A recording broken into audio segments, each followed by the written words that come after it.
但係點解你會有咁嘅感覺？嗱，任何男仔咧，一定有個黐線你傻嘅，係咪？冇錯過咁噶嘛。我係睇到嗰個華仔咧，你就係對你先係咁嘅啫。咁嘅。點解咧？點解你突然間會變咗第二個人咧？唔係啊，我其實對出邊人我都好有禮貌㗎，唯獨是對住你我先為咁嘅啫。咁我冇所謂啦，呢啲我哋攞。唔係，我係坐喺度俾你。我自己講真啦，因為華記係我覺得我欣賞嘅藝人，即係無論佢工作態度啊，佢對家庭啊，佢對工作上嘅嗰樣要求，我都覺得。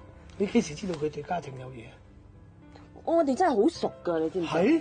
因為佢有啲朋友咧，佢有啲好朋友，即係佢訓練班嘅，亦都係我好朋友，所以我哋嗰陣時咧就成日見面嘅，有傾偈。高大威猛木木地嗰個。我唔知講邊個，可能搞錯咗。又係。咁我就見到嗰陣時，佢對佢嗰陣時嘅女朋友好好嘅，即係咁我就覺得。咁你係覺得，哎呀，佢可以咁樣對女仔嘅，即係呢個學校好欣賞嘅人，好想你第日有一個咁嘅男仔對你啦。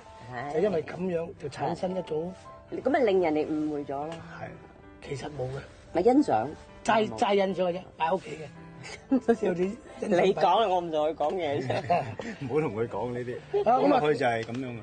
咁但係我嗱每一次你我真係嘅喎，見到妹有時佢嘅演唱會你去做嘉賓啊，或者你嘅演唱會佢去做嘉賓啊，一嚟你梗係嚟揸住手大家好，咁嗰種眼神咧係同普通一般大家歌手同歌手嘅接觸咧係有所唔同。咁你覺得嗰種嘅感覺係純粹係友情啊，因為係真正係一種大家互相嘅欣賞嘅感覺？我都唔可以即係我唔敢講嗰種叫做乜嘢，但係我覺得嗰個係緣分咯。